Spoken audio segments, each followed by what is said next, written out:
السلام الله عليكم ورحمة الله تعالى وبركاته دمان داودياشا قيمها iyo tixgelinta iyo sharafta inaga mudan oo caalamka meel walba aad ka joogtaan iyo waqti walba idin tahayba waqtiga ha idin wacnaado waayana idin samaado walaalkiin Cabdiwahaab idin leh mar kale iyo muuqaal horle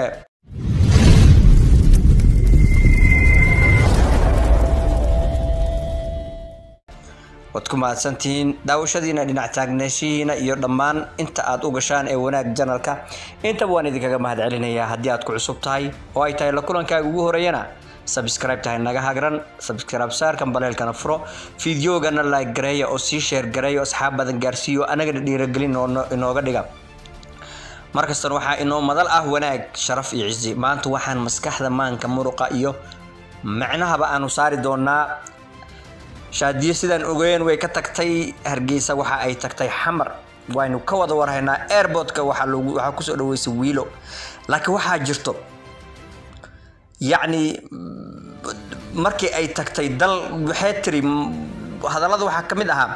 in ay nuurka Muqdisho maanta ay ku soo laabatay yani inay Muqdisho maanta iftiinkeedii dib u soo laabtay yani macni waxa laga jeedaa way inta ay maqnayd way tawday magaalada tawday oo magaaladii ay mugdi noqotay inta ay ka maqneed balse waxyaabaha la yaab kale ay markii gurigeeda tagto ee la kurantay waxa kamid ah fiidiyogan ee daawasho wacan wallahi billahi tala wiiloy waa shaksanaha baayo lamadii lug gaari ay banjaraan waxa u maleynaa dharaali qofa furo mideeda kale waxa aragnaba hal lug oo la bardiyeesho musbaark bas والله قفا كسايلسبي بابجيه صدر ادريسكي بابجيه leeyahay sidaad soo wada aragteen fiidiyogani waxa ay markaasi leedahay baabuurkeeda adduunyada kaas ay ugu jeceshahay shaadiyo I love you way baabuurkeeda aad iyo aad u jeceshahay waana ku qasbantahay inay jeclaato waayo waa hadiyad oo gudoonsiyay qof iyada qaali ku ah qof iyada qaali ku ah ayaa gudoonsiyay hadiyadna hadaad aragto mar walbaba waxa ay saameyn ku yeelataa naftaada kulay aad baad ku saameynaysaa okay markii ay tagtay waxa ay tiri baabuurkeyga labadiisa lug waxaba ka shakisanayba in dharka lagu dhaqan jiray shaadiyo sababta ugu weyn oo markaas sida degdega ah ay ugu laabatay Muqdisho waxa ay tahay maanta bisha waa saddex maalinta afraad ee bisha waxa ay goljan ku leedahay barnaamijkii aad wada taqaaneen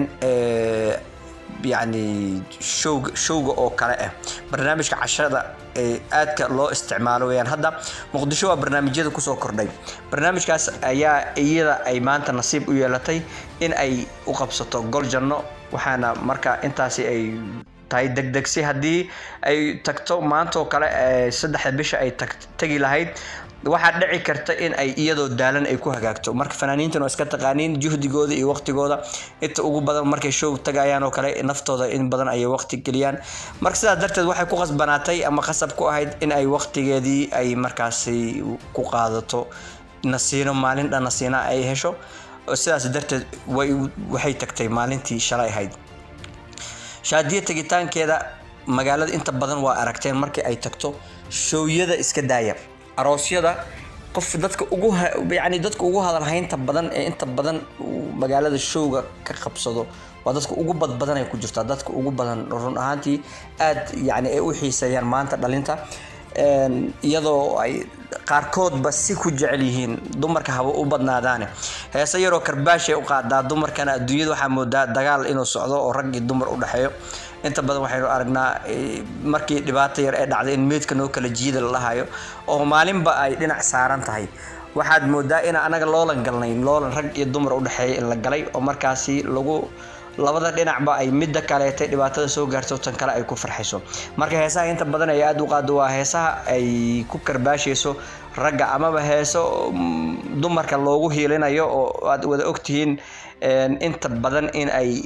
hees ay qaaday Deeq Axmed Geyd oo kale ay soo qaadato inta badan waxyaabo kaleeto oo laakiin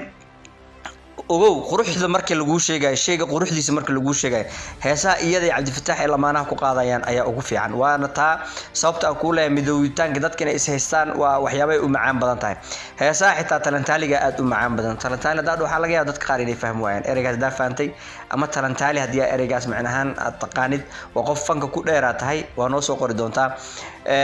Shaadiya waxaan ku leenahay barnaamijkaagaas si qurux badan inuu kugu dhaca rajeynayna inta badanna waynu ognahay waanu ka warhaynaa qof qalbi wanaagsan tahay waxa ma xumaadaan markii laga reebo markii arrimaha dhinaca xun u baxdid oo kale way dhacdaa sometimes laakiin waxaad moodaa inay kala barteen dadka ugu badan ay sugaysay umay imaanin waxa kamid ahaa asxaabaha aadka ugu dheereera baabajey lama hayo sanadkan isaga isku mashquulsan madaxa u xiiray isaga madax iyo garka timihiisa iyo isaga iyo garkiis way israaceen dib dambe baabajey looma arkin baabajey naadir oo ku noqday yani waa soo muuqda meeshiisa laakiin barnaamijyadii xiisaha badnaa ay markaas la sameyn jirtay kama soo dhex muuqdo oo laguma arko waxa asxaabteeda kala kamid ahaa Captain Bara oo isna tiisa mashquulisay iyaga ayaa waqti isku heli la saddexdii iyaga isku dambeeyeen oo markii dambe asxaabta ahaana la waa marka shal waxa soo dhaweysay laba gabdhood mid waxay ahayd wiilo mid kaleetana magaceeda ma garanayo laakiin qof aad u qiimo badan waaye waxaan ku leeyahay sida aad ugu muujisay walaalnimada iyo sida aad tixgelinta ugu muujisay waqtiga iyo waayaha oo ku xusi doona waxaan rajeynayaa isla adigana inaad social media ku soo socotid aad baa lagu soo dhaweynayaa barnaamijkaagan